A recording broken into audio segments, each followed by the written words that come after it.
Hey there, guys, and welcome back to the Travis and Damian podcast, episode 138. You can listen to us on Spotify, Apple Podcasts, YouTube, and more. Today, we are talking about Xbox closing studios, Assassin's Creed Shadows, Nintendo Switch 2, Sony Spider-Man, and more. But as usual, we are going to start with our recent activities. Yeah, so I will start because I forgot to talk about something last podcast, and I literally remembered last week because I was looking at some stuff about it. I'm like, oh shit, I totally forgot to talk about this. The last Final Fantasy 16 DLC with Leviathan, it was really good. I thought the first DLC was a lot of fun, and usually modern DLCs they have sort of the small DLC they release first, and then the big story DLC second. And this was the big story DLC, so there was a lot of cool story moments, a new icon fight, which is the big kaiju battles at the end, and it was great. I loved it a lot. They introduced a lot more things than I thought they were going to introduce. There was a two new icon abilities, so you could switch between what summons you have available, and the new one for Levi. I won't spoil the other one because the other one's kind of yeah, I probably shouldn't say it, but the first one you get, Leviathan, it basically transforms the game into a third-person shooter. So you have a shotgun. So usually you're just using a sword the whole time.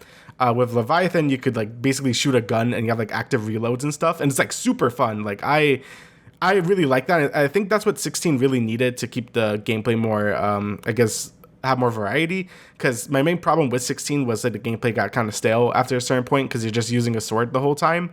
There's only certain summons that really changes your whole play style, because most of the time your circle button does something different, but it's mostly just using abilities on cooldown and stuff. It just doesn't change your play style all too much. Leviathan and Odin are the only two that really changes how you play, and I think this was a good step in the right direction, even though it's the last thing you get. But it was really good, and the Leviathan fight was hard as shit. That took me an hour. I was playing on Final Fantasy mode, which is the hard New Game Plus mode of it, and yeah, that fight took fucking forever, bro. That was really hard. So yeah, but I think it was a good challenge. I really enjoyed all the side quests and story, and it was just a good way to end Final Fantasy 16. I really did enjoy that game. I know it has its problems and stuff, but if you're looking for a good, it's a good intro to Final Fantasy, I think, as well, just because it's more it's just a hack and slash basically. And if you're more into that with some story stuff, then I think the game is great, and I think the DLC is definitely worth it. It adds a lot of good context for certain stuff, so I don't want to get too much into spoilers, but it's really good. I really enjoyed it. Next is the Hades 2 early access. This came out last week, and it came out out of fucking nowhere because I'm oh, it's already out. I love Hades 1. I think it's probably my third favorite roguelite ever, behind Isaac and Gungeon. I think it just does, the combat's great. I just love the isometric feel of both Isaac and Gungeon and Hades. I just like it a lot. I like it more than 2D roguelites or whatever. I just think it's really addicting and fun. And this game is just a straight up follow up. It takes place right after Hades 1. There's a big time skip, but you'll see because the main antagonist is time god or whatever. But a lot of the gameplay is really familiar. You go through room to room, you get your boons, which are just power ups from the gods, and that does all the roguelite stuff. But there's a lot of changes. So now you play as Hades' daughter, Melinoe, I think that's how you say her name. And her playstyle plays a lot different from the protagonist from the first game. She's a lot more spell based, so you have a mana bar now. And that adds a lot more fun for resource management between battles and stuff. And there's more boons that could help you with that sort of resource management. You can now charge up any attack to do an Omega variant, and that's what actually uses your mana. So you can press X or Y to do your attack or special attack, but if you hold them down, you could do an Omega variant that uses mana. And it just leads to a lot of really interesting things, because you could have builds that more lean into just regular attacks. You could have builds that lean more towards Omega attacks. Your cast works differently now too. So in Hades 1, if you press B, you just kind of shot a projectile, and that projectile could change based on what god you had. In this one, she puts a little summoning circle down. And that could be a lot of different things depending on what gods you get. So it could be a projectile as well. It could be a thing you use to buff yourself if you stand in it. And there's a lot more things you could do with it. And I personally like how the cast is handled more in this game, because I thought in Hades 1 it was kind of boring. In this game, you could do a lot more stuff with it, and I think that's a lot of fun. And honestly, just the sheer amount of content in this early access release is insane. This is probably the most complete early access game I have ever played. I was debating if I was even gonna buy it, because I like to play these games when they're actually complete. I like to buy it just to support the devs, because I really like Supergiant a lot, so I was gonna buy it regardless. But I just don't like burning myself out on early access games, because then I feel like it kind of ruins my fun for later when it actually comes out 1.0. But no, man, the amount of content in this release is insane. Like, it basically is on par with Arrive Hades 1. Like, honestly, it might have more content than Hades 1 at this point, and it's not even done yet. It's absolutely insane. Like, there's 4 stages, just like Hades 1 with the final boss and everything. And then there's a whole split path going up instead of going down. And that's exactly what Hades needed. It really, like, my main problem with Hades 1 was the sort of like the lack of variety in stages. Hades had a really good variety in terms of god boons and different weapons you could use. Like, all that stuff was great, but you're still going through the same 4 stages every single time. And that kind of got a bit old. I think Isaac and Gungeon did that a little better, as there was just more variety in the stages you were in. Hades 2 looks like it's fixing that by having a whole different split path, so you could switch between these paths, whenever you get bored of one path and just want to try something different. I think that's great. It's really good, and all the stages feel a lot more unique than just going from room to room. Like, there's one stage that's a lot more open. It's sort of like an open, like, not open world area, but it's just a more free open area to explore. A lot of the surface levels also feel very different as well, and it just adds to that variety, like I was saying. And yeah, it's just great. The story is really interesting so far. Again, the voice acting is great, just like in Hades 1. I've been loving it. It's been such a good early access release. I have like 30 hours in it because I got very addicted to it. But right now, I think I'm gonna stop, because I've beaten the game a few times. I beaten the final boss down below, which was pretty hard, and I beat the final boss up top, or at least so far. That part isn't done yet. But yeah, Hades 2 so far has been fantastic. If you're thinking of buying it, or if you're scared of buying it because it's early access, I would, obviously it's your choice. You don't have to buy it because it's early access still, and I get that. But it has a lot of content. So, like, I feel like I could squeeze another 20 hours out of this if I really wanted to. But I'm going to wait until more content's done. But yeah, Hades 2 is really good so far, and I'm very excited to see the 1.0 release. Next, I've been playing more Stellar Blade. I'm about like halfway through it now. And yeah, the game is still really good. Honestly, the more I play it, the more I'm really enjoying it. The story is still nothing to write home about. It kind of just things are kind of happening, which is fine. I don't think the story is really the main like draw of this game anyway. The gameplay has been really impressing me. Like, I think like a lot of side content has been been really enjoyable. The gameplay is a really good mix, like I said before, of like Dark Souls and sort of like a DMC type game. In the early game, it feels a lot Dark Souls than anything else, because you have to be really careful. You're really weak, so you have to watch out for enemy telegraphs. You have to parry, you have perfect dodge and stuff. But as you get later into the game, you get a lot more abilities. You get like a devil trigger mode. You get like more abilities to use, and then it starts to feel a lot more like a character action game, like like DMC or something, with those Souls-like elements still in there. And I think it makes for a really unique play style that I haven't really played before, and it just sticks out more.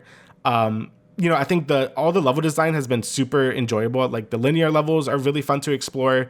There's a lot of paths hidden around. You really have to look at every nook and cranny to get all the collectibles. The open world areas are a lot more dense than I thought as well. I just reached the second one, and there's just a lot to do in each area, and I'm like, it just keeps impressing me, like how good it is, especially for a first time like console developer like these guys are, because all they made was a gacha game before this, and I'm like, damn, they really nailed it with this game. So I'm excited to beat it at some point, hopefully by next podcast, but we'll see. But yeah, it's a good time. It's also like a lot longer than I thought. Like, on howlongtobeat.com, which is usually where I check to how long a game takes to beat, because that's the name of the website. I think it said like 20 to 30 hours, but I already have like 20 something hours, and I'm only like halfway. So it looks like it's gonna be like a 40-ish hour game, which is pretty long, but it's $70, so you gain your money's worth. So can't complain about that. Next, this was this was really random, because I just remember this update was coming out like this week. Diablo 4 got its loot rebalance. So when I played Diablo 4 last year, it was basically just, exactly last year. It came out like June or something. I liked the game a lot. I thought it was really good. Like, the art direction was great. I thought the game played great. I actually really enjoyed the story. But getting into the end game grind, I just didn't really find that enjoyable. The game was a lot slower paced. You leveled up a lot slower. There wasn't as much mob density as Diablo 3. And, I appreciate that it was doing its own thing, but I personally wasn't really enjoying it that much in that regard. So, as the seasons rolled by, I just didn't really care that much. Like, maybe I would try a season for a little bit, but I just wasn't that into it. This update basically overhauls all of that shit. So now you level up extremely fast. They reworked all the items, so a lot of items don't have useless substats anymore. Like, you're getting meaningful upgrades every time you get a piece of gear. You feel very strong now. I could one shot whatever, and it kind of just brings back that power fantasy that I personally like about Diablo. I mean, I played Diablo 3. That was my first one I played, and I was kind of used to that sort of power fantasy. Just kill everything, run around the map, and just have fun. And yeah, that's basically what Diablo 4 has turned into. A lot of people are liking it, but I could see how some people are like, oh, it kind of lost its identity from being a slower pace action RPG to being more just Dynasty Warriors and kill everything again. But I don't know. I personally find that way more enjoyable. It's just dopamine everywhere, big numbers. You get a shit ton of loot. You run and kill shit. That's personally what I play Diablo for. And I think Blizzard kind of nailed it with this sort of big loot rebalancing. The end game is pretty different as well.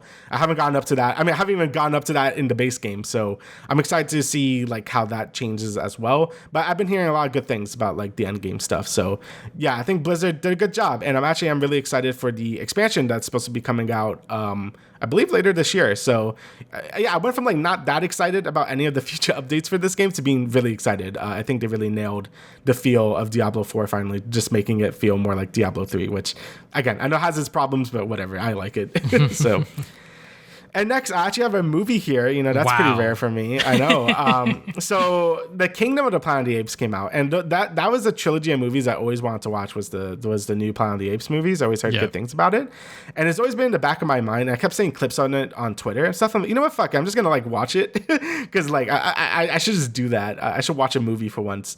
So yeah, I watched Rise of the Planet of the Apes. This came out in 2011, quite a while ago. But it was really good. I don't know if you watch these movies, but I really enjoyed the first movie. It does a good job sort of setting up the whole world, how, the monkeys got all smart and stuff. I forgot James Franco was in this movie. Yes, James Franco's in it. So that's fun. And I think you just get some of the human acting is kind of cheesy. I'm not gonna lie.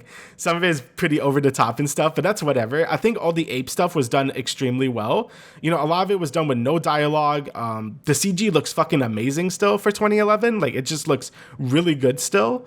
And just Caesar is just a really good main character. He kind of reminds me of Aaron if he wasn't a psychopath.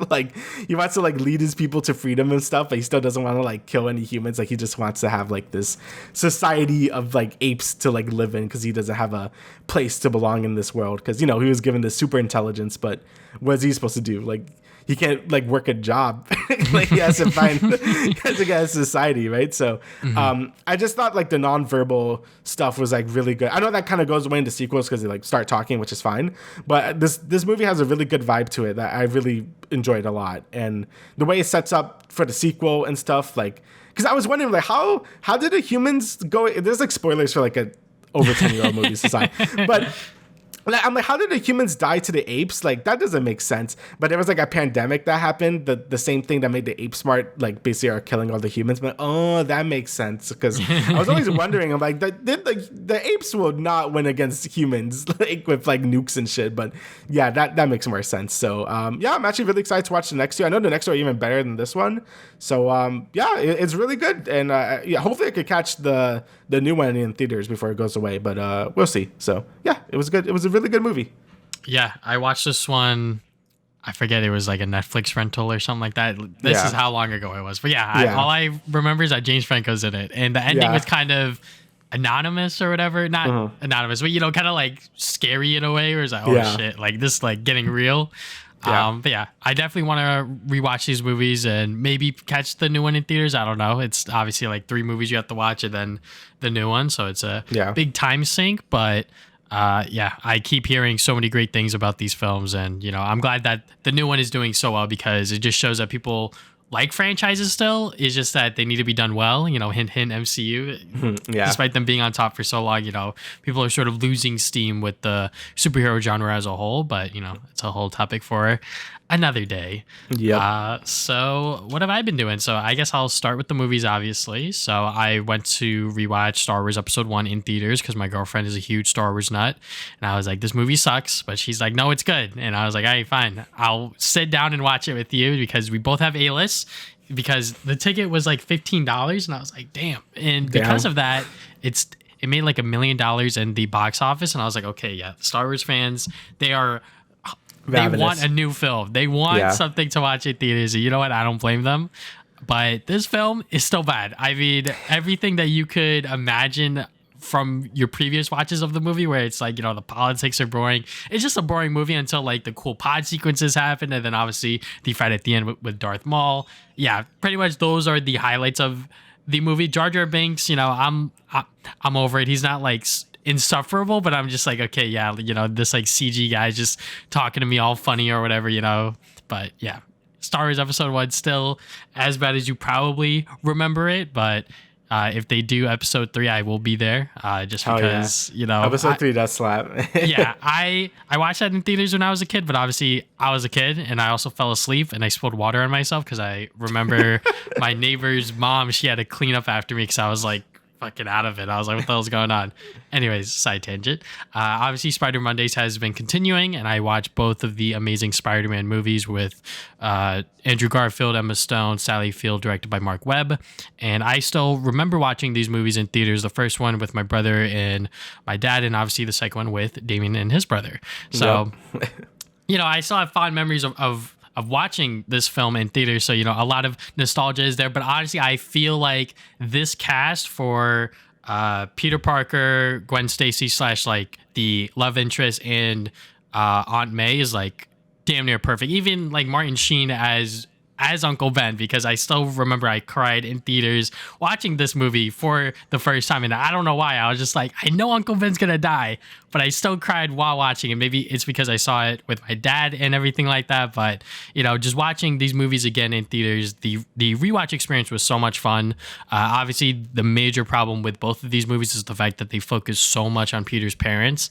And that's just because Sony wanted to take a different angle with this Spider-Man compared to Tobey's. You know what? That's fine. But at the same time, like a lot of the things that were going on behind the scenes really do affect this vision and sort of what Mark Webb could have done with these characters. And I still believe that Andrew Garfield is the best actor to play Spider-Man in live action. And I think a lot of people fell into that once they saw how he performed within No Way Home, because obviously he still loves this character despite, you know, what happened to him after Amazing Spider-Man 2 and the potential that could have happened if he were to be brought into the MCU, when it said they brought in Tom Holland and everything like that. But yeah, I mean, I just love both of these films. The Amazing Spider-Man 2 obviously has a lot more flaws. If you want to see like my full, like, I guess like breakdown reviews on these, you could check out my Letterboxd. I have one of those now. It's the username is literally just TV Sonic, but I write like a kind of like long review on both of these movies just because I'm just like, there's a lot to discuss here. But Amazing Spider-Man 2, the casting is obviously not as strong, I feel, with Electro, with Jamie Foxx and Dan DeHaan as a Harry. A lot of people were laughing at how Harry was delivering his lines, and I was like, yeah he's kind of ham-fisting it. But, you know, it is what it is. Obviously, the dubstep stuff as well when Electro does his powers. I forgot that was a thing. I was like, oh, God, this is going to be fun. But, you know, the suit in that movie is also, like, the best we've seen ever from, like, any Spider-Man movie, I would say. You know, even though I like a lot of Tom's suits, and obviously Tobey's is like obviously peak, but I feel like that movie in particular was just like everything. Also the action is like actually insane. Like it is so much fun watching Spider-Man move around on screen and sort of how he goes into the air, he's swinging around, he's fighting Electro. It's a lot of fun.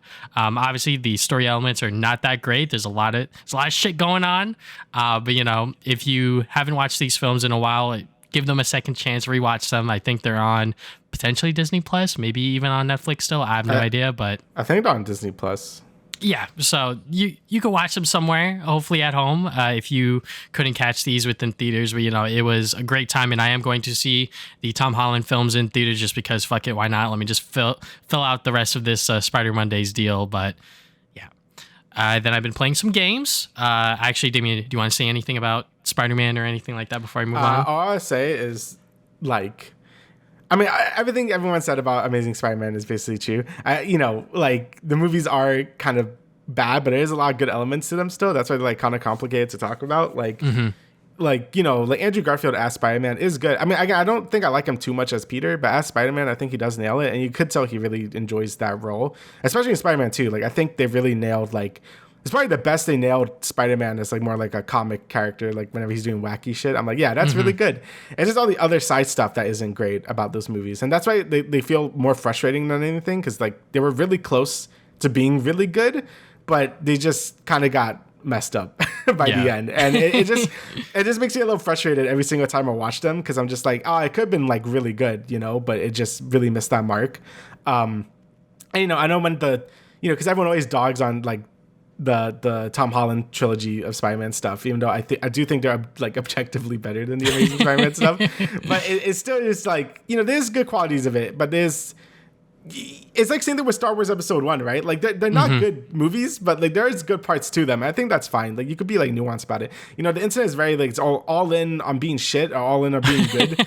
Sometimes there's something, sometimes it's it's more complicated than that, but I still do enjoy the movies for what they are. I've definitely chilled out on them over the years, but that was a dark era for Spider-Man. That was there was not a lot of good stuff.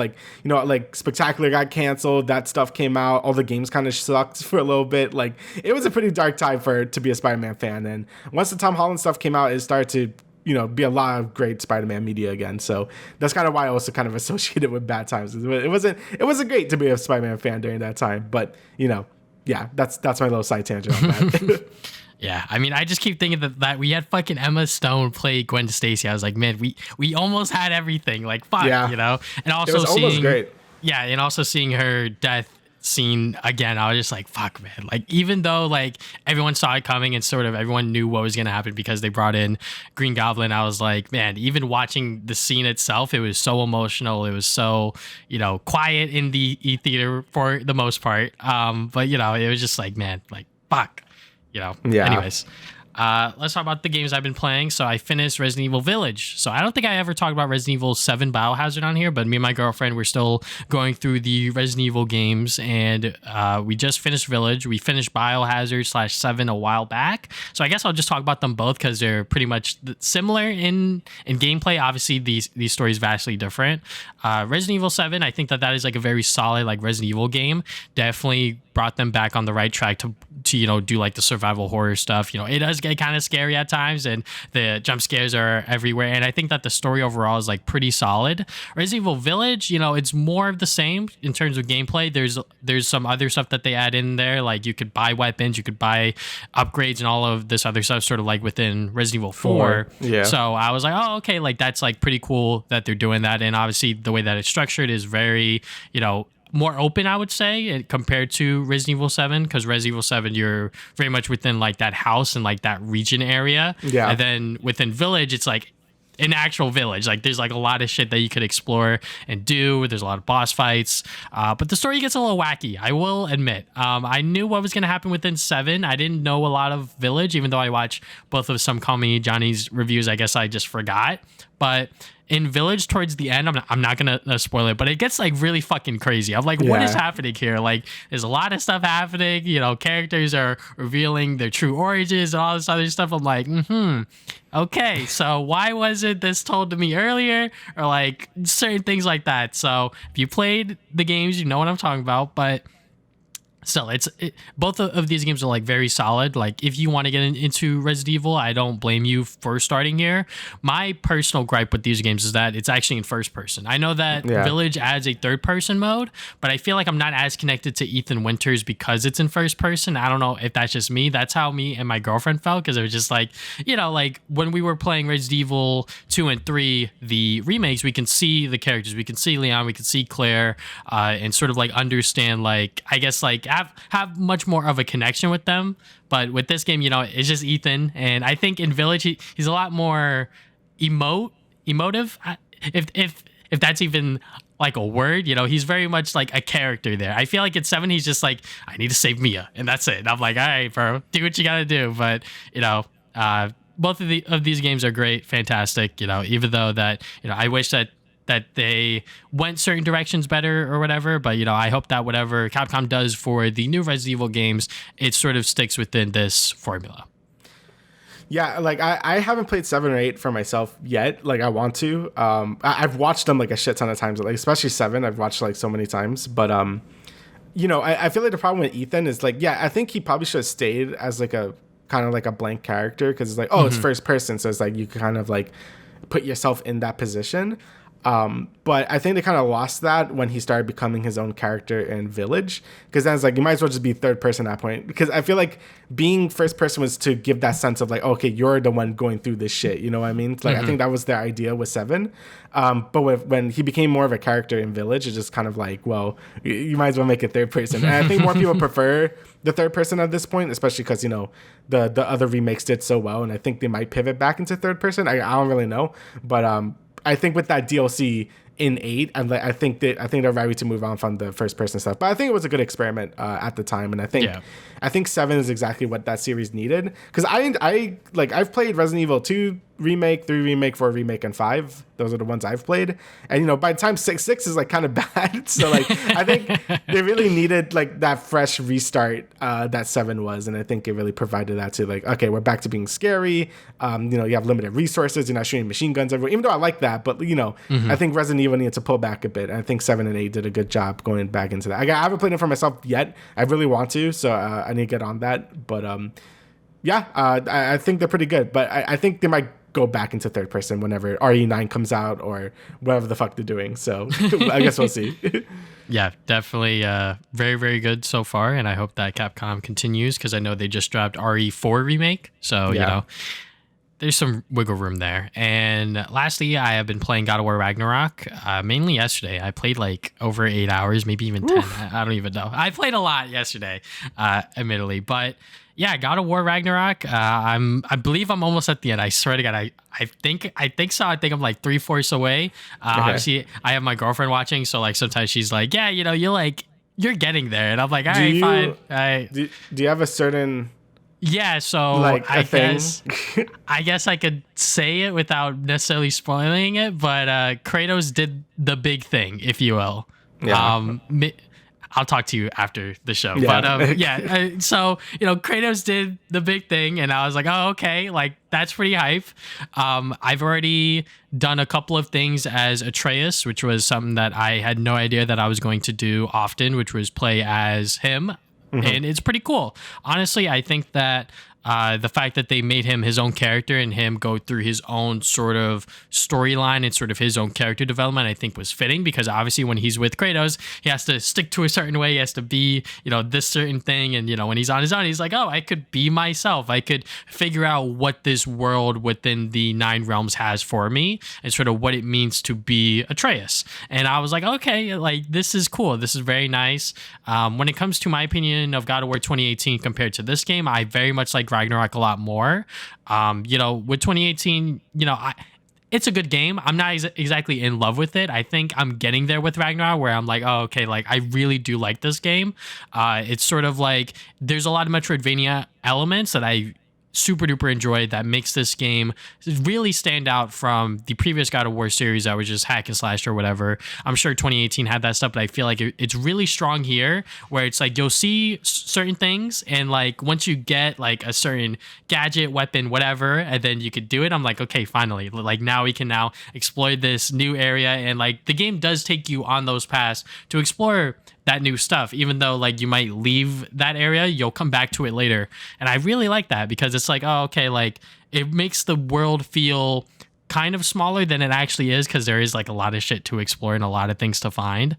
But yeah, I mean, I like sort of these kinds of Souls-like games because I've sort of dabbled my toes into Elden Ring and Bloodborne, and I'm fucking terrible at those games. I am like straight awful. But when it comes to certain games like Ragnarok or even like the Star Wars Jedi games where it's like, oh, okay, like this is like the main combat focus, but it gives you that wiggle room where it's like, oh, okay, like you have like these powers and these like abilities that you're able to like just one shot people. And I'm like, okay, yeah, like this is more my style, if you will. And I really do like the way that this game is sort of progressing so far. Obviously the sort of presentation is like top notch when it comes to a first party PlayStation Studios game. Like without a doubt, like super duper beautiful, even though it's about to be like 2 years old. I think that you have to play this on the PlayStation 5 just because that 60 frames per second is just gorgeous. But yeah, I mean, I'm really, really liking it. I hope that if you haven't played it yet, check it out. It is really goddamn long, 30 hours plus, especially if you do side stuff, it's going to be even longer. And then on top of that, Valhalla, which I got to get into. So yeah, this is like a complete package when it comes to like a $70 game, I would say. Yeah, again, I think story-wise, I still prefer 2018 because it was just a very tight story, and I really enjoyed that. But yeah, gameplay-wise and everything else, I do think Ragnarok is like a lot better. I mean, it's kind of how I feel about a lot of PlayStation sequels so far. Like, you know, Horizon Forbidden West and Spider-Man 2. Like, I prefer them gameplay-wise, but I think the stories in their first games were a bit better. So yeah, I mean, for Horizon and for Spider-Man, it's more like set up for like other things that are happening. But for this, you know, Santa Monica said, yeah, it's just supposed to be like a duology of like Norse stuff, and they're gonna do more. But like for the Norse stuff, this is basically it.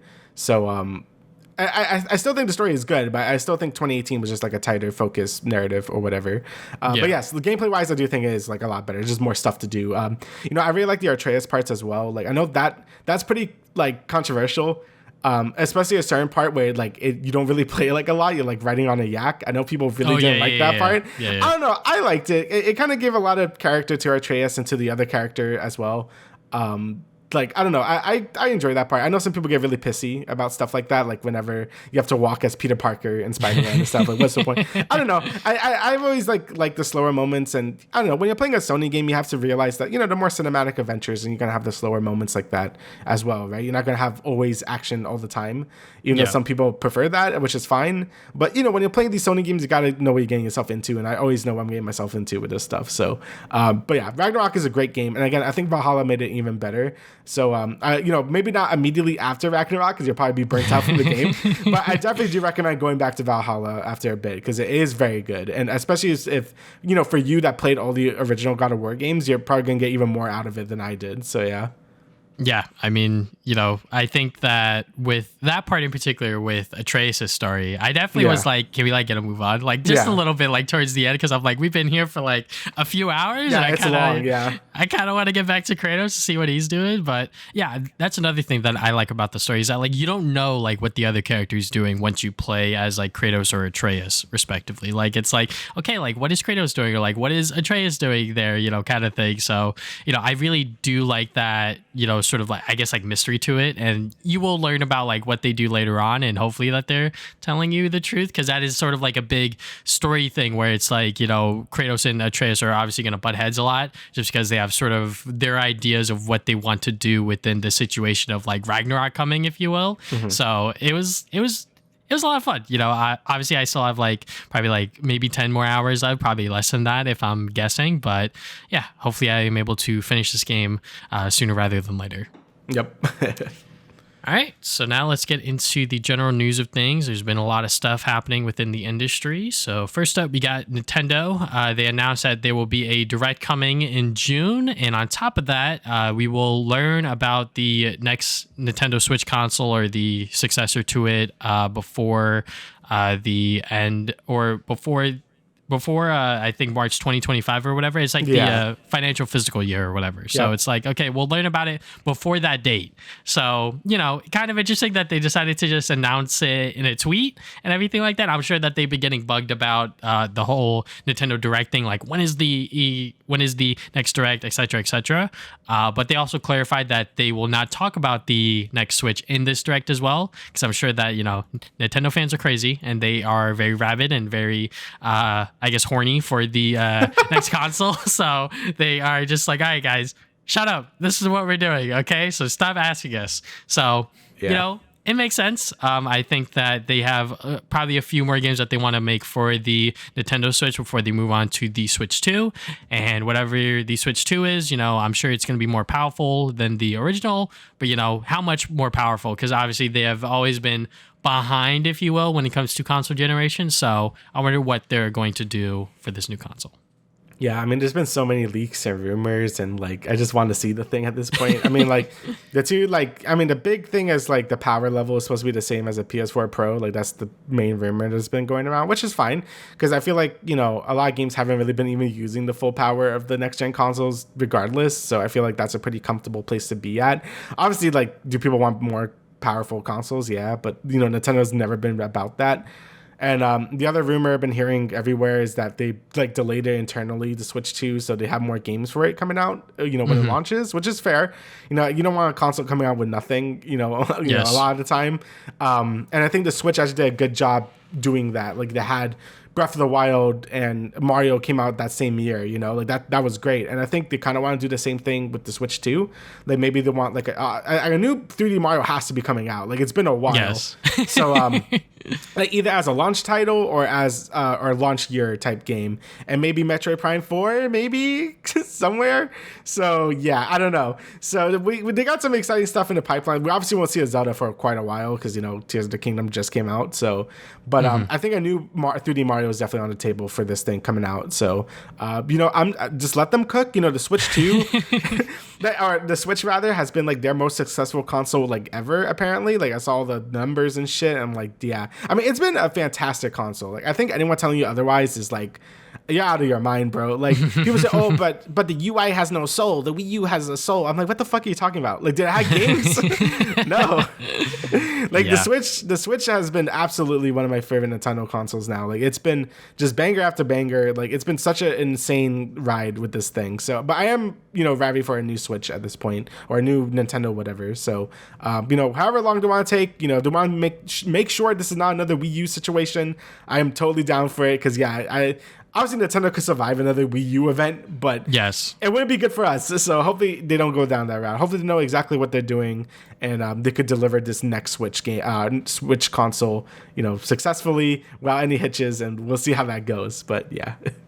Yeah, I'm sure that they are being very cautious with this next console just because of the Wii U. It's sort of like stained their name for a bit, and obviously the Nintendo Switch has been so successful for them. So for them to be like, all right, guys, now we have to move away from the Switch. I know we've been very comfy, here doing it for a while, but now we got to like move on to something else. So, like you said, if those rumors are true that they delayed it internally to make sure that they had games, good for them, because obviously the Wii U had a bunch of games at launch, but most of it was like PS3, Xbox 360 games that people have likely played before or Nintendo fans just don't care about. So the fact that they are internally making sure that they have like, possibly a 3D Mario game ready or maybe even Metroid Prime 4, who knows? That might be another 10 years down the pipeline. But just make sure that they have a nice solid quality lineup of first party games, I think is 100% their go-to, because obviously people buy the Switch for their games. They don't buy it for the third party stuff. So, hopefully that when it does get announced and when it does come out, people are happy and excited for it, because people are already, waiting for it anxiously, and I'm sure we are too. Mm-hmm. But we'll just have to wait and see for that shit. All right, so while everyone else was doing cool, all the other two weren't. So PlayStation reversed course on the Helldivers 2 PSN account requirements. So this was a whole thing. So yes, randomly. Apparently it wasn't randomly. So when Helldivers launched on Steam, apparently it was always going to be required to have a PSN sign in. But since Helldivers 2 was so successful, Arrowhead, the developers, decided to hold off on that requirement until things calmed down and they were able to get their servers up and running.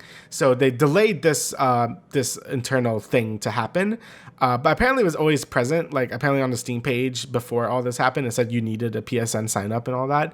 But people didn't care because people just played it. And the worst thing is PSN isn't available in all countries. There's a lot of countries that can't even sign up for PSN, but the game was still being sold for basically worldwide on Steam. Even though this requirement was always like there, Sony was comfortable selling the game anyway in regions that didn't have PSN. I don't know if that was an oversight or what, but basically it didn't really bite anyone in the ass until now when Sony's like, okay, y'all need PSN to play this game now, and we're going to give you a deadline for a month, like figure it out. And then, the Helldivers community went fucking crazy. They review bombed the shit out of Helldivers 2 and went to like mostly negative. Even Arrowhead, the developers, were like, yeah, we think this is bullshit too. We don't really support these changes. Some of the community managers were a little weird about it, like, oh, just sign up for the thing, which is fair. Like signing up for PSN does take like 2 seconds, but again, it's more of the thing of like, the game has already been out for like a few months. Like, why force it now, right? It should just be optional at this point. And it looks like they were able to push back against Sony, and Sony's like, okay, we're just not going to make this a requirement anymore. Like, they didn't even, like, backpedal. They didn't even, like, oh, like, you need it if you want to do this or that. They're just straight up like, okay, we're just reversing course on this, which is great. I think that was really cool. I mean, obviously it wasn't cool that we were going to force this on everyone to begin with, but it was still cool that Sony actually did back out of it. And it seemed like Arrowhead did have a lot of, like, say in it because they were really fighting back against this decision. However, the game is still unavailable to be purchased in a bunch of countries now because Sony apparently, I think, told Valve to be like, okay, just pull this from a bunch of countries because they don't have PSN and they just haven't reversed it yet. So that's still awful, so all those people in those other countries still can't play the game and people are still fighting for that. But at least the PSN requirement isn't like required anymore.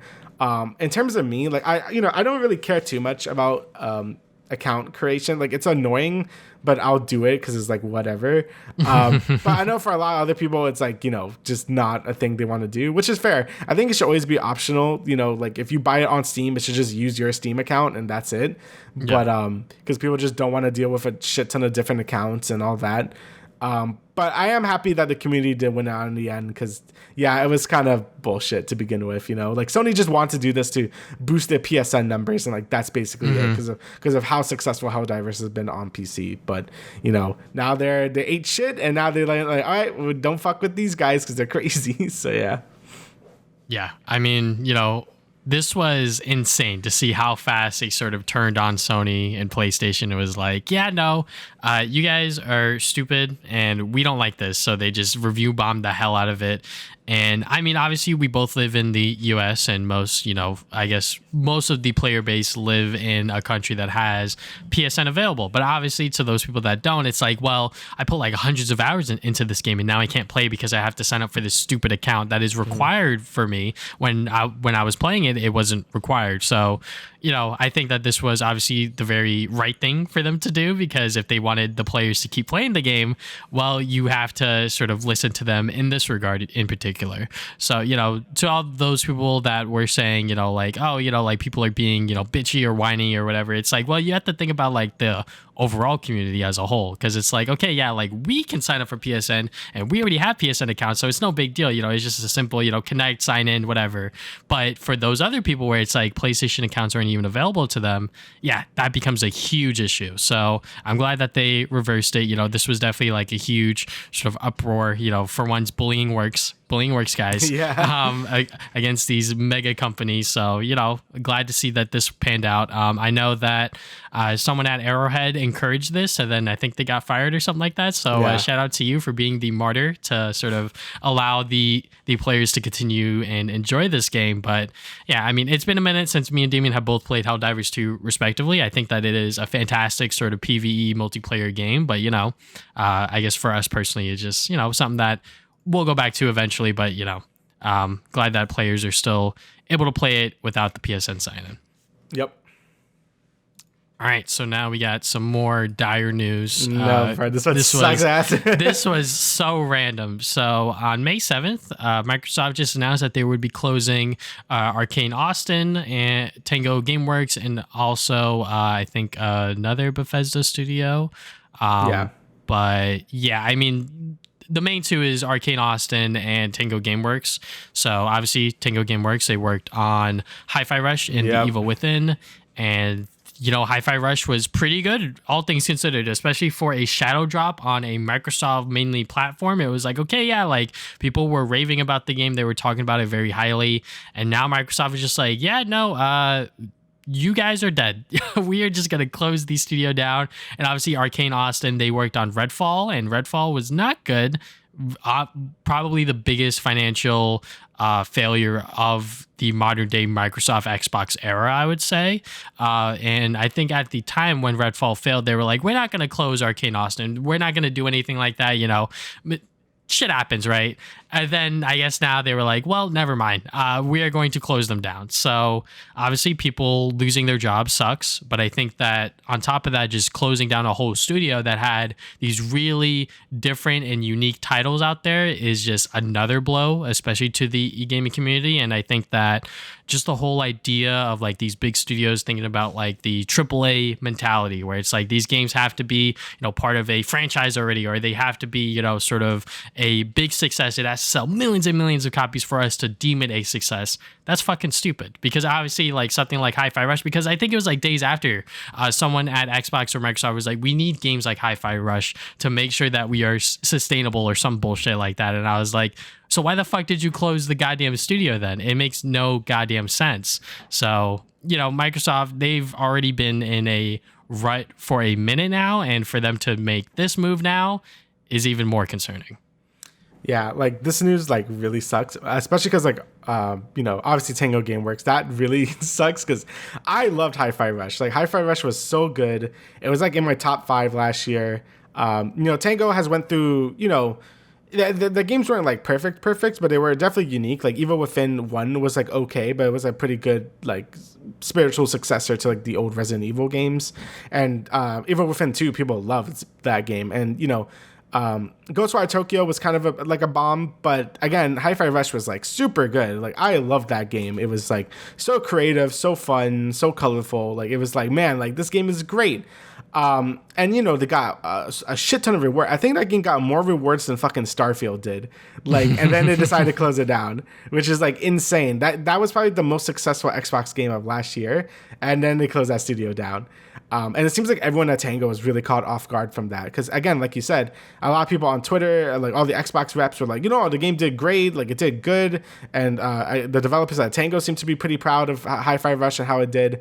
But it wasn't enough because it didn't sell like a bajillion copies. So it just wasn't good enough, I guess. And with Arkane Austin, that really sucks too, because they did Prey, which people fucking love Prey. And they also did, I believe, they did Dishonored 1, I believe, as well. Yeah. So, and then all the stories after Redfall came out, I think Jason Schreier did a thing on it, being like no one in that team wanted to fucking do Redfall because it was like, we don't want to make a looter shooter. Like we want to make like the games we know how to make. So they lost a lot of talent. A lot of new hires came in, but that project was just dead on arrival as soon as it came out. And then it tanks the studio. Like it was a game that no one wanted to make in there, but they were forced to make, and then it ends up killing the studio because like, oh well, the studio told us to do it, but we got fucked anyway. So yeah, both of these studios really suck. Like like it just sucks that they had to like go down with the ship basically for like no reason. And it should make a lot of these other Xbox game studios like really nervous. Like, people like Double Fine, the people that made Psychonauts, like that's like they could be on the chopping block next, and that would suck ass. I love Double Fine. Or Obsidian, I love Obsidian. They could also be done, like the people that are releasing Hellblade right now, Ninja Theory, like they could be on the chopping block too if Hellblade doesn't do well, So I think if you're a Xbox like partner right now, I think you should be like pretty scared. I mean, like Toys for Bob 2, like they were lucky to be able to bot themselves out and were able to like escape. But I think a lot of these other studios should definitely be looking into like buying themselves out or just leaving, because it's not a healthy environment to like release this game and then just like have your studio closed down. Because like even if the game is good, like it didn't sell enough, and then it's over. And it kind of wonders like how successful Game Pass even is for these type of games, because it's like it doesn't really seem to be doing anything. Like it's great for consumers, but if it's like killing all these studios, like I don't know if I want it around, because a lot of people are downloading or playing like something like Hi-Fi Rush, but then that's it. Like they play for like an hour and it's like, okay, that's it, and then that's it, and what kind of metric is that? Like that doesn't really relate to sales or anything. It's more like you kind of lost like a buyer, because it's like, oh, we could play it anytime we want, but then they probably won't. So I don't know. I don't know how metrics work with Game Pass, but it seems to be maybe doing more harm to these smaller studios than good. And it's funny because that's exactly what Game Pass was supposed to fix. Like, oh no, this is great for smaller teams, but it ends up feeling like it's even worse because people are not even buying these games anymore, you know? So yeah, overall, it really, really sucks. Like losing Tango Works and Arkane Austin is like definitely a big blow, and it really makes me nervous for again developers like Double Fine and Obsidian, because I love those two developers as well, and if they go down too, then that would be terrible. So I guess we'll see as time goes on, but yeah, it's not been looking good. Yeah, I mean, just everyone who is under the Microsoft banner, it's like this is the other side of like their buyout, them buying Bethesda, them buying Activision Blizzard. Like it is the scary side of it, where it's like, okay, yeah, we are worth a $1 trillion or whatever, like as Microsoft as a whole, but yet we're still closing these studios down because it's not making enough money, quote unquote.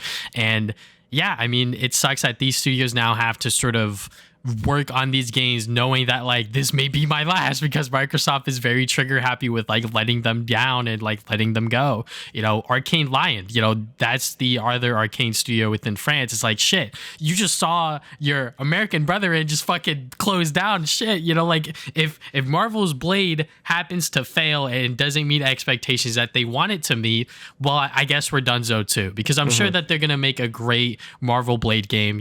That studio as a whole, they did the other Dishonored games, and it seems like that they very much are passionate about this project. But if it doesn't meet the sales that like Spider-Man 2 made, then shit, like I guess they're donezo according to Microsoft. If in this like theory position or whatever. Same thing with Machine Games. They are making the Indiana Jones game right now, and it's like, okay, people are very excited about that, but like, is the Indiana Jones branding going to be enough to really carry that game in? Is the game good enough as a product to also make those sales that they are meeting?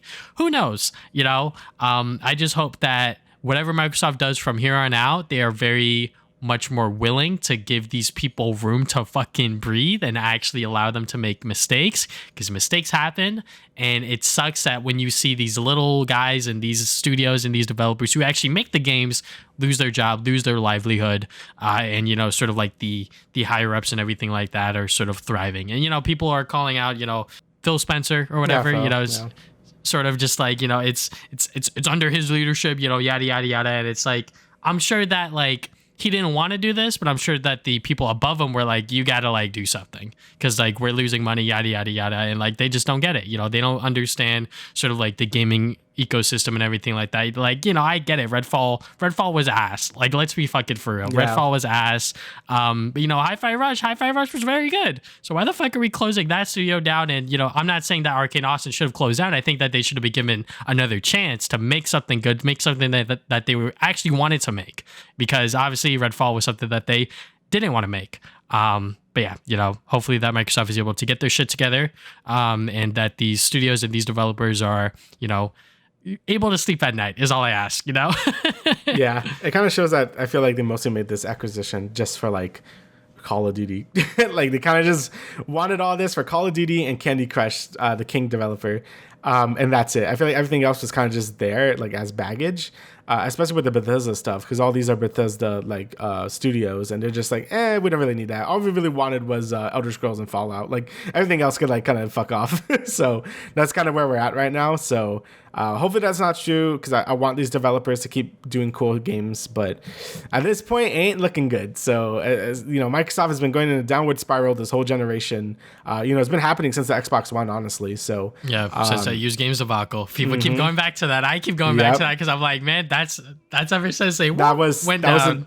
That was the nexus point. that was the nexus point for them. So we'll see. We might not have 3 major consoles next time. So we just gotta keep an eye out on that. All right. So now back to Nintendo. They're doing their own thing. So the Nintendo World Championship NES Edition is coming out. So this is the famous NES championship thing they did in that fucking movie. This is like an actual competition that they did. Oh yeah, they did do an actual competition too. It was in that movie though as well, I think. But something like that. I think Mario 3 was in The Wizard. That's what you're talking about. But this was like an actual like tournament that they hosted across America or whatever. And then I think if you went through Nintendo Power, you could actually order that cartridge. And then, nowadays that cartridge has been reproduced and whatever like that. But like the original cartridge is still like a super hot collector's item. So they are now releasing it on Switch for digital. I think it's like $30. But for this collector's deluxe edition, you get like a replica cartridge and everything like that, some art cards, some like little, things that you would see in a normal collector's edition for like $60. And I think that that's pretty cool, and obviously it's going to modernize the experience. I think that there's like online play and, rankings and all this other stuff. So yeah, I mean, it's pretty cool. I'm sure that this was something that they maybe wanted to hold until a direct, but I'm sure that they were like, we could just like drop it now. Cause that is Nintendo. That's how they goddamn do things. But yeah, I mean, I'm looking forward to it, to actually own the Nintendo World Championship game in some sort of form factor. I think that is pretty cool. Yeah, it seems to be more of like a collector's thing because obviously, like, you could play the thing, but people are complaining like, why is not the full games? Even though it's like kind of not the point. The point is to have like those challenges they had in that tournament. Yeah, I don't think I'll bother, but like it is a cool little collector's thing. I mean, I have a few like those collectors, and I have the Mario 35 All-Star thingy from the Wii. Like I have it right there. I'm looking at it. Like I have that. I think I have the Kirby one too, like the Kirby 20th anniversary shit as well. I don't know. Maybe I'll buy it. Maybe I won't. We'll see. I'm running out of shit to put things in. So, but it's still cool for people that collect this stuff, and it would definitely help the prices go down on the original cartridges. Maybe if that is a thing that happens. But for normal people that actually want this shit, you can now get it, and I think that's cool. Usually Nintendo likes to do this stuff towards the end of a console lifespan anyway. Like us getting all the remakes and like this stuff is like like we're winding down some stuff to like buy, I guess. So yeah, if you're a collector, it seems like there's a lot of cool stuff in there. You got like stickers and shit, I think, or or posters or whatever. Cards, art cards, yeah, there you go. So yeah, it does look cool, and you get like a little cute cartridge thing, so that's nice. So yeah, and this is like the first party Nintendo game on the Switch that they're like really pushing like the online play of it. I think that for the most part, when it comes to their other first party games, it's more of like an optional thing. But this game, it's like you really need Switch Online to like get like the full max value out of it. So well, I think that's pretty cool. Yeah, I guess so. But But yeah, besides that, yeah, you're right. Yeah. All right, so now we got Sonic Rumble announced. This was this sort of Sonic Toys party or whatever the hell that leaked a while ago, but now it has a new name because I'm sure that Sonic Toys Party was not good on the Google algorithm. But Sonic Rumble is a lot better. And yeah, I mean, it is just like what we saw last time. It is a mobile version of Fall Guys, but with Sonic, and the trailer looked very good. I'm joking. It looked really rough. The frame rate is really choppy. But hey, you know what? You're getting a Fall Guys Sonic experience with the characters. I think that that's cute and charming, just like how we talked about it last time, sort of spin-offs like these, I think is good for the Sonic branding, and I think that we'll probably get some enjoyment out of it when it first comes out, but I wonder how long people are actually going to be willing to play this game, especially because it is on mobile. I think that having a console or sort of PC release would definitely benefit from a game like this, because you could get streamers to play it and get other content creators on it, because that's like the new hip thing to do. So yeah, like honestly, if this was on PC, like I wouldn't mind like playing it for like a night with the boys. It would be funny. Yeah. I think the idea of a Sonic Fall Guys thing is actually pretty good, and like just from like ignoring like the frame rate, because the frame rate is awful, and I'm assuming that's just because it's on mobile. Like some of the games like fun, like just basic obstacle courses. Like you have looks like Eggman's like chasing you down in one of them. You have like a 2D section. Like it seems like it has some stuff going on, but the fact that it's on mobile, it's probably gonna run like shit. Like just put it on PC. I would like to play it, or anything like Switch or whatever. I think I'll have a good audience there as well. But if it's just stuck on mobile, that would kind of be lame. It seems like a lot of Sonic stuff is just going on mobile. At least they're like high quality stuff though. Like I know this isn't like the best looking thing ever, but it has more effort than like the average mobile game. Same thing with Sonic Dream Team, Like I think they have been putting a lot of effort into making actually good mobile games, which is nice. But these things I think I would prefer it on the PC or whatever, so we can all play it and it'll be a fun time. But how it actually does and longevity of it, I don't know. It'll probably be dead in a week, because that's usually what happens. So but it's cool. I'm glad Sonic's kind of expanding to like different things, and it seems like Sega really wants to do a big push to like Sonic to be, like constantly be here again. Because I think during like the late 2010s, like we got like a Sonic game maybe every once in a few years, but it wasn't like too much. Like in the early 2000s, it was like every fucking year there was a Sonic thing, right? So obviously the multiple quality, Sonic things. yeah. Like obviously the quality wasn't great, so hopefully they're able to keep the quality with some spin-offs and stuff and just have a good time, just always have something Sonic related coming out. So yeah, I guess we'll see how that works out for them. All right, so next we have Assassin's Creed Shadows. So this was leaked to shit everywhere. Yep. Like even like a just week before this, every Ubisoft project. Yeah, like every Ubisoft thing always gets like, all right, we're gonna leak the shit out of it, and here's all that shit. So I mean, this is the one that people really wanted. Like here's the Japan Assassin's Creed one that people always wanted forever, and it's been really mixed online because people are weird about people are racist. Stuff. Let's just be blunt about it. People are racist, and the main character or one of the two of the main characters is Yasuke, the first black samurai. That's gonna be one of the main protagonists, and then you have another protagonist that looks like she's gonna be more of the assassin character. It kind of feels like Ghost of Tsushima, but like the split Jin's thing. Like instead of him being like, oh, you can be a samurai or a ghost, like you have just two characters doing that. So I mean, I think it looks cool, like the setting. Obviously, I love feudal Japan samurai shit. Like, I think that it's always been really cool. Like, I love Ghost of Tsushima and stuff. I think the main, like, ignoring all like the rate, like if you hate it because of that, you're just racist and shit. Like, what's wrong with you?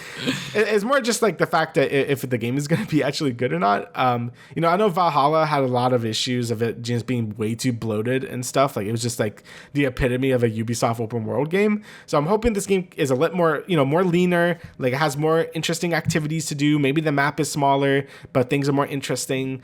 If it does that'd be great, because I love games like this. Like I love like those samurai type games, and Ghost of Tsushima is such a high bar for what this game is trying to do already, especially because that game just came out on PC. Like, it's going to be fresh on people's minds again.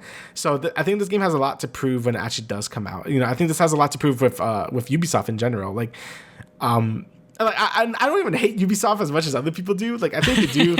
They release games I actually do really enjoy. Like, a lot of them are like the like Rayman or the Prince of Persia and stuff like that. But, I enjoy a Far Cry every now and then. Like, I think they're fun. And I'm hoping that new Star Wars game is good too that they're making. Again, just really have focus on their bloat problem. Like, I know people are weird because I don't want to spend $70 on a game and it end in like 20 hours. I'm like, I don't know. I feel like 30 hours is a good length for like most games. Like even then, for most people, that's like too long, right? Like or heavy. And and this is coming from someone that like plays like 100-hour RPGs. Like I think it just depends on how the game is structured and stuff. So hopefully they actually take all that criticism to account and kind of make a nice lean experience, like a nice Assassin's Creed game that everyone could enjoy. Like not too much like filler and stuff. Like it's just fun times. Like maybe you have the cool action moments with with the samurai, and then cool assassin stuff with the assassin ladies. So hopefully they could do that well. We'll see. I'm gonna hold my breath for this one because I actually do think this Assassin's Creed game could actually be good. And again, none of them were even bad. Like the new ones aren't even bad. It's just like more just bloating and like it's just like too much. So hopefully Ubisoft actually takes that criticism and makes this game really good. So yeah. I mean, I'm on howlongtobeat.com and Mirage was averaging around 15 hours. Mirage, and I think that's Mirage, good. Yeah, Mirage was the new one, and that was like sort of the experiment to be like, okay, we're gonna make something shorter because it was supposed to be DLC for one of them, and then like, okay, we just make this into its own little game, and I think that's a length that's more appropriate for an older score Assassin's Creed game. But like Valhalla is like a bajillion hours long for like no reason. So 61. Yeah, so that's what I mean. Like so hopefully they could like kind of meet in the middle a bit, and like to have something a bit longer for people that want to keep playing it, and something a bit shorter, maybe like 20-ish hours for people that just want to get through it. You know what I'm saying? So yeah, I mean the 15 to 20 hour mark is like perfect for me, especially when it comes to story driven open world games like these. That's sort of like where Assassin's Creed got its start, was around that sort of time frame in terms of like length. But for Assassin's Creed Shadows, like obviously when you got Yasuke in there, I'm in it. Like I love that people and sort of companies are using that sort of character from history and putting it into their media. Like the Netflix series, it does go a little more anime towards the end of it, but I think how it starts is sort of where it goes in the middle. I think it is very, very solid. And bringing that character into Assassin's Creed, I think that is like super duper dope. People are saying that like, oh, he was a retainer, so he's not a real samurai. That is a fucking samurai, you goddamn idiot. You're just trying to make an excuse to sort of not want this character in the game or whatever. And, for this trailer, I think that it did a pretty good job to sort of give people an idea of what this game's going to be. I think that also having a secondary character, I think her name is Naue, I think. Hopefully I pronounced that right. But, having her be like the more stealth character, I think that's pretty cool as well. But I haven't played a Assassin's Creed game fully since like Assassin's Creed 3, so it's gonna be a lot for me to like really like get back into the series with this one. Obviously like it looks cool, but like you said, with the whole like Ubisoft like bloating of everything, like let's not forget that people were bitching and complaining about Star Wars Outlaws just like a few weeks ago or even like a month ago, because that is like a big problem with their games, is sort of like how they release them. And same thing happened here where pre-orders went up. There's like $130 edition for the game that you could pre-order or whatever. There's like collector's editions that are like 200 something on like GameStop or whatever, and I'm like, okay, yeah, like that is a problem. Like the fact that they have like 20 different editions for the game before we even see gameplay of it, like that is like kind of crazy. But like that's just how Ubisoft works. That's just how they function or whatever. And will I be buying Assassin's Creed Shadows at launch? I want to, because obviously like I think that the concept and sort of like how they're setting this game up is very, very cool.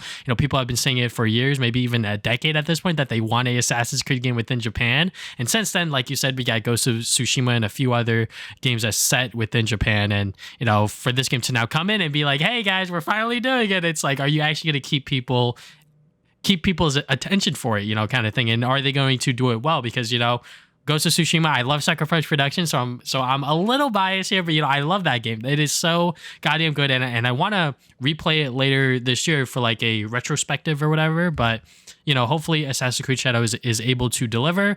Obviously, we don't really know much about it other than sort of story, premise, all that stuff. So I just hope that they're able to execute it.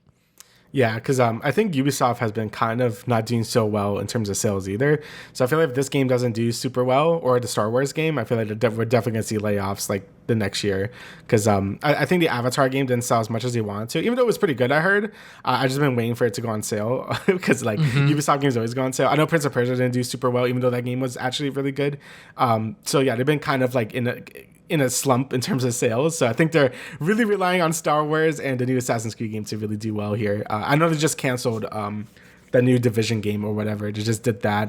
And I think they have to lay off some people as well. So, I think this is like kind of a make or break a bit for Ubisoft here to like get some goodwill back and to actually like sell some stuff. So we'll see how that does for them. So yeah. Yeah. All right, so now let's move into the next bit of news we got is Square Enix plans to aggressively pursue multi-platform game releases. So this comes along with some other Square Enix news where they laid off some people across their studios, which goddamn sucks as always.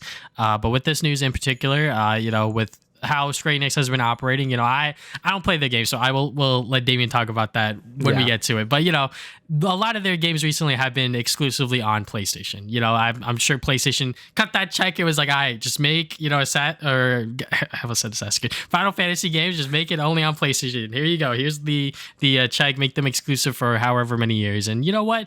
That works sometimes. But I guess Square Enix is like, well, we want to deliver our games to more players so they could experience it on other platforms. Yada yada yada. They just want more money. Yeah, money. They just want more money. Let's just be for real. So for them to be like, yeah, we want to do that and sort of aggressively push for it, I think that is an interesting strategy, especially when it comes to Nintendo platforms, because of how those games look and operate. It's like, I don't know if they could actually do that. We'll see. But, I'm glad that they are trying to go to other platforms and not just stick to PlayStation, despite my mindset being like, most people who play these big action RPG sort of experiences, especially under Square Enix, they've been a PlayStation kid since like the 90s or whatever. But you know what? Obviously, gaming is sort of evolved, and there's a lot of different people that have different platforms, and maybe you want to get them into the Final Fantasy series or whatever. Put it on the Xbox, put it on PC, whatever, let everyone be able to enjoy these games. And you know what? That's also a fair mindset as well. So, whatever they do, I hope that it is just done well, because whenever like games go multi-platform, there's always like, which version is the best one. And you know what? I'm always Googling like, all right, so like which platform should I buy this game on? It's obviously never the goddamn Switch version or whatever, it's usually between PlayStation, Xbox, or PC. Yeah. So, I see some stuff online. Like, I think all this restructuring is great for Square Enix in the end. Obviously, it really sucks that a bunch of people lost their jobs in their other division, like the outside the Japan stuff. Like, I know a lot NA, EU. Like, I know a lot of people lost their jobs like just now because of all this restructuring, which sucks. But I think Square kind of has to do that because I feel they're always punching above their weight class at this point. Like, they aren't as big as they were in the early 2000s or 90s. Like, like Final Fantasy is like barely enough for them at this point. And I think going, they've already said they were going to limit the amount of games they're even making, which is great because they were releasing a lot of stinkers. Like, they had like Diofine Chronicles and like various Day Life. Like, there was some weird games that cost $60, but they were like not worth that amount. Like, they were releasing so many games last year for no reason. And the big games like, 16 or 7 Rebirth haven't been doing as well as they wanted to, especially 7 Rebirth, which was surprising to me. I mean, obviously that game is great and it got really great review scores, but it just wasn't selling too well apparently. So I think going for that more multi-platform approach is just going to help them in the end. And I also see some people on Twitter saying, oh, but most of their games are already multi-platform, but like not the big ones, not like 16 or 7 Rebirth, like the ones that are actually going to make a bunch of money.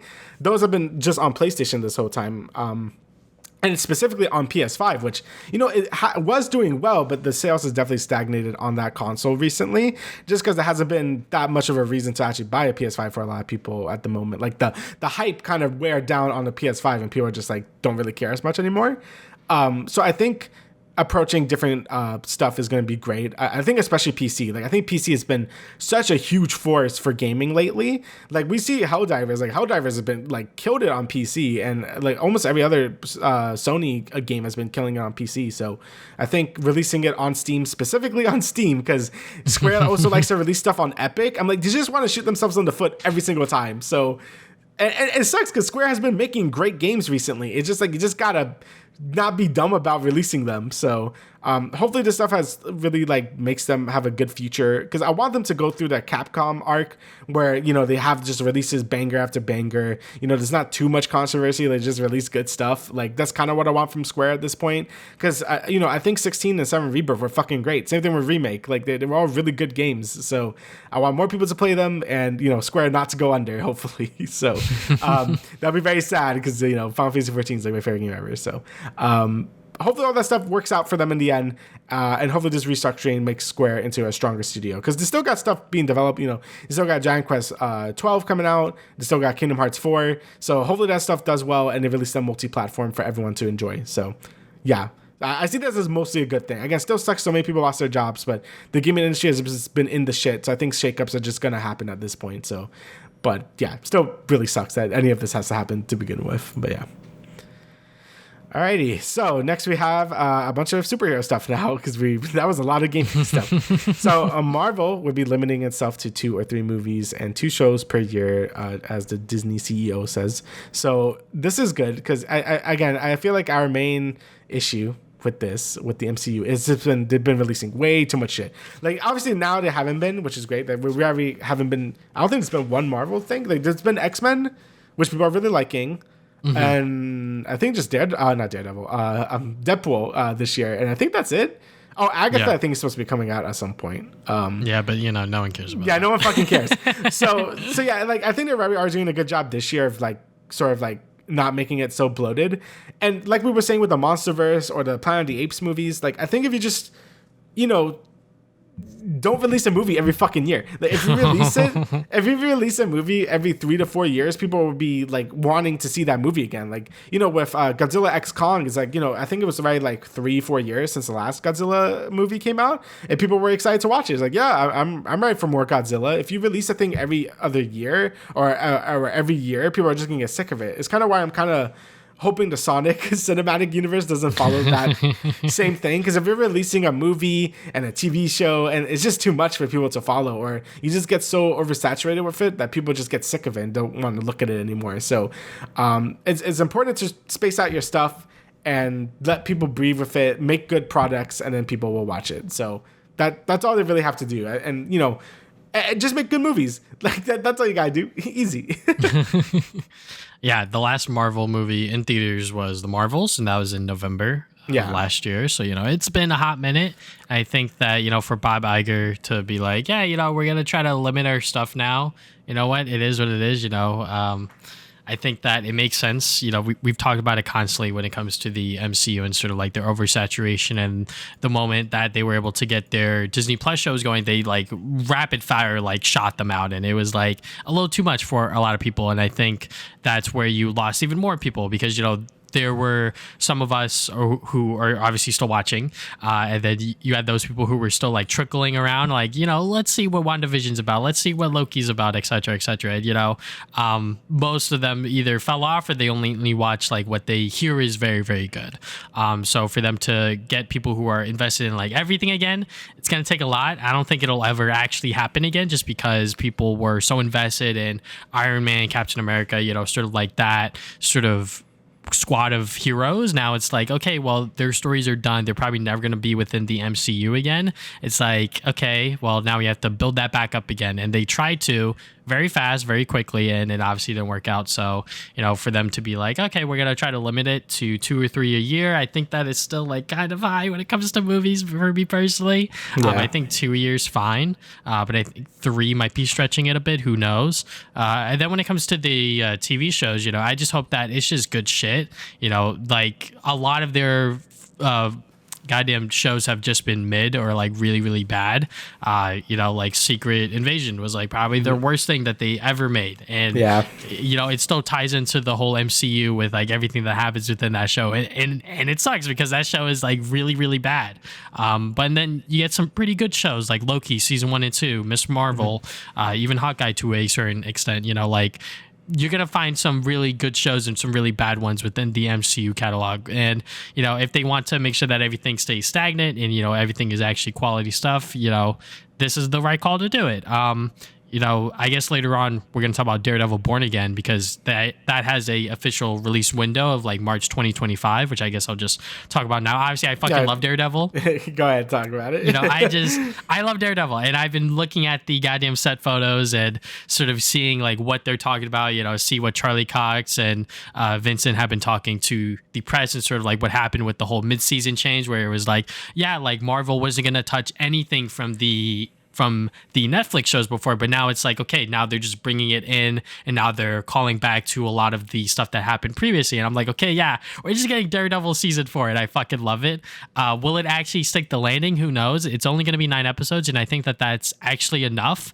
You know, the Netflix series was 13 episodes in total, just because of how those stories progress and sort of like the characters and the stories that they wanted to tell. But I believe that this is going to be like a 2-parter. Like, there's definitely going to be like a season 2 with probably 9 episodes as well. So, you know what, 18 episodes in total, I think that is like pretty good to tell like whatever story that they want to tell, and especially since because it is going to continue from where Netflix left off and everything like that. So, you know, for me personally, if they fuck this up, it's probably donezo for me, because by that point we would have already have seen Deadpool and Wolverine, and I think that would be the last straw for me personally, to be like, okay, yeah, like you guys have to like really pull my faith back in, because if they fuck that up, then it's like over, because obviously like whatever they were doing before that caused them to be like, all right guys, we're like, you know, kind of in it right now, but like what we have right now is like trash for Daredevil, we're just gonna scrap everything, fire everyone, and then just redo it all. So yeah, hopefully that was all worth it, and I hope that they are able to stick that landing, because obviously this is like my most anticipated like superhero thing for like the next year or so. Yeah, hopefully they actually do nail it, because if not, that would be fucking terrible. Alrighty, I forgot who. I think it's my turn. It's Okay. my turn. All right. So now we got James Gunn's Superman. His suit got revealed and it caused the internet to kind of somewhat explode. Some Yeah. people were not happy with how it was presented or sort of how it looks. I mean, me personally, the moment I saw this, I was like, okay, yeah, like that's Superman. Obviously, we're not like big superhero nuts. I think that the only thing that we're both super duper into is the Adventures of Superman with the new Adult Swim animated series. But you know what? Yeah. This looks like Superman. I really like the way that the suit looks. Some people have a problem with like the I guess like the neck, sort of like it's like too tight. Like they should just like have it like be open, because there are other live action Superman suits that do that, and it honestly does look better. People are upset that it looks dirty or whatever, and I'm just like, I fucking whatever. Like it looks like Superman. Like I think the suit looks good, and especially for what James Gunn is probably trying to envision for the Superman to be, and sort of how the character's supposed to look. I mean, if you showed this to anyone, they would be like, yeah, that's Superman, like without a doubt, just like how the hair looks, the suit looks, everything like that. But for them to reveal the suit like this, I think that it was fine. The film is going to be in theaters July 11th, 2025. Yeah, I saw on Twitter, I'm like, all right, cool, that's Superman. Then I just kept scrolling, and then like later that day, I looked at Twitter again, and just like everyone's like, "This is the worst thing I've ever seen in my life." I'm just like, okay. I mean, I think it's fine. Like, it looks like Superman. Like, I don't really like have like a huge. I feel like Superman's design is very simple in general, so like I don't really see how you can even get that mad at it. I feel like Spider-Man's a lot more intricate. Like, you could do a lot more things with his suit and stuff. So I don't really care that much about Spider-Man's suits like being like super different. That's what angle they want to go for. But I get it. Like, I get when people be angry about a Spider-Man suit. But with Superman, I feel like it's very like one note to me. Like, it's just like, yeah, it's blue. You got some red, and you got the S, and then there you go, you're done. So like, I don't know. To me, I'm just like, yeah, it's Superman, all right. So yeah, I mean, hopefully it's good. Again, I think my adventures with Superman really made me open up to the character, to like enjoy just the character a lot more. And I love James Gunn, and I'm hoping that his version of Superman also really hooks me in for whatever he's going to do with this version of Superman. So I'm personally still really excited for it. The suit doesn't really do anything negative at all for my my anticipation for the movie, but people get really, comic nerds are always like, it just doesn't look good enough, and I'm just like, it's fine. So yeah, I think it's fine. I think it looks good. So. Alrighty, so speaking of Spider-Man, so Spider-Man Noir live action series is coming to Amazon Prime, starring Nicolas Cage, because he voiced him in Spider-Verse. So that's gonna be pretty interesting. I mean, I love Spider-Man Noir in Spider-Verse. I also just like his, him and like anything else. Like, he just looks cool. And if they can actually make it work, then sure. It's gonna be interesting. I know Amazon Prime has been doing pretty good lately with all their stuff. Invincible, The Boys, now Fallout. They have some good shows. So hopefully they could keep that rolling. I mean, I like Nick Cage, even though he's in like a lot of stinkers. Like, he's still funny. So I keep it with that. And him as Spider-Man Noir, I'm okay with that. That's pretty cool still. Yeah, I mean, I really like Spider-Man Noir. I think that it is just such a cool and interesting premise to just have like a Spider-Man set within like the 1920s, 30s sort of era. Obviously, I think a lot of people's introduction to the character was in Shattered Dimensions. Yep, that was such a cool game, and that game is very expensive now. It's like $100 on like either platform. It was a great game though. So, but yeah, that is a fantastic game, and the way that you play as him within that game is very much stealth oriented, and it also has like that look with like the black and white and everything like that. He's just such a cool character, and I've read the original comics when Spider-Man Noir first came onto the Marvel pages, and you know what, that was like a great, fantastic story, pretty much what you would expect from like a 1900s, early 1900s version of Spider-Man. But I believe this one is going to be sort of like I'm not sure if he's going to be playing a different version of Peter Parker. I doubt it. I'm sure that they're going to name him something else. But, whoever Nick Cage is going to be playing as, I think that it says Noir tells the story of an aging and down on his like private investigator in New York who is forced to grapple with his past life as the city's one and only superhero. So, yeah, I mean, I think that just like as a premise can work. How well will it do? Who knows? Obviously, with the whole Sony Marvel stuff, they've always been more misses than hits. So I think that with this one in particular, it's sort of all riding on it, especially because the next news is the fact that they canceled the Silk show. They canceled Silk Spider Society. It is not moving forward at Amazon, and pretty much what happened was that they went through 3 different versions of the show, And then I think one of the execs or whoever was like, it focuses too much on Silk. And I'm just like, that makes no goddamn sense. So apparently they're going to be shopping the series around to other companies, see if they want to take it, I guess, take the gamble on it, see if it actually does do well. Because I think that Sony's very scared of female led superhero stuff, especially because they did their own with Madam Web, and also with the fact that the Marvels didn't do so well, which, those two projects didn't do well because it was female leads. It was either because Madam Web is just fucking trash, but it is honestly a very hilarious and funny movie to watch, or two, the Marvels, the marketing was just not there, and I think that people were not that invested into the characters with Captain Marvel, even Miss Marvel, and Captain Rambeau. Yeah. It wasn't because it was a all-female lead cast or whatever, but I think that for them to be like, if it focuses heavily too much on Silk, the main character, can we like not do that? And it's like, what the fuck are you guys talking about? I feel like if you're gonna have a show called Silk, we talked about this last time with the fucking Knuckles show. It's like, all right, the show's called Knuckles. We should focus on Knuckles, not fucking Wade or whatever. So yeah, I think that whoever said that within room, should get fired, honestly. But anyways, yeah, it's like that we're not going to get this series because I think that a Korean American led female show, I think, is very important. I think that is like such a huge fucking thing. But the fact that they're not going to do it anymore, or the fact that it might just be dead because no one wants it, I think that totally sucks. But Sony Marvel, they are definitely trailing sort of whatever line that they're doing, trying to make sure that what they're doing with these characters that they have is, good stuff. Because I'm sure that they've noticed as recently that pretty much everything that they produce is fucking hot garbage. But, I guess on the bright side of this, before I let Damian talk, is Phil Lord and Chris Miller are somewhat in control of the Sony Marvel TV show stuff. So they're going to be like the heads or whatever. So I think that's pretty cool. Obviously, like they know what they're doing with the whole Spider-Verse movies being very, very successful. But how will they do within a Marvel television setting? Who knows? Obviously, with the whole post-production and sort of everything that was going on behind the scenes for Across the Spider-Verse definitely puts a bad taste in my mouth. But, obviously they have the resume to sort of back up their good material.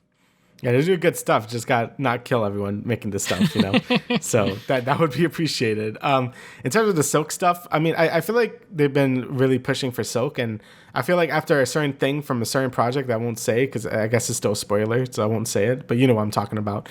I feel like after that thing comes out, I feel like maybe there might be an even bigger interest in the character, and then maybe they might go forward with the idea anyway. It might be shelved, maybe, hopefully, because it would be cool to see something more with this character, especially because in the comics, apparently she's not handled very well, so maybe with other creatives, like she could become like her own character, kind of like Miles. Like, I know some people didn't like his comic debut either, but I feel like he kind of came to his own after Spider-Verse and other people got his hands on him. So hopefully Silk gets the same love that Miles did, because Miles is one of my favorite Spider-Man characters now in general. So hopefully the same thing could happen with Silk. I still don't really know too much about her, so it'll be cool to like kind of get to know more about her, because I like the Spider people, so more the merrier. So kind of where we're having on like a full on Gwen Stacy thing, I guess, like Spider Gwen like show, I guess, like that would be kind of cool. But I guess we'll see. I mean, we're probably gonna see a lot more Spider-Verse stuff in general. Not like Spider-Verse stuff, but you know what I'm saying. More Spider people shows popping up now, so, and we'll see how successful those are. All I want is like a Spectacular Spider-Man continuation, please. Look, if X-Men could have it, we could have it, okay? So, please. Yeah, we'll see. There's a lot of Marvel rights and Sony stuff going on that will always be interfering with the Spider-Man property, unfortunately. But that's just how business works, right? So yeah, we'll wait and see exactly what happens with Spider-Man Noir, and hopefully someone picks up the Silk show and it isn't dead on arrival, just because I feel like that show has potential, and we've been seeing a lot of female lead superhero stuff just get canceled or just bomb, because obviously Batgirl or Batwoman, just got straight up tax write-off at DC, and that was like a big no that people did not like. But it is what it is. Hopefully all this stuff actually does come together and make sense now that Lord and Miller are at the helm. Yep. All right, so is there anything else you'd like to add, Damian? No, that's everything. All right. So thank you guys for listening to the Travis and Damian podcast, episode 138. We will see you guys 2 weeks from now with another episode. See ya.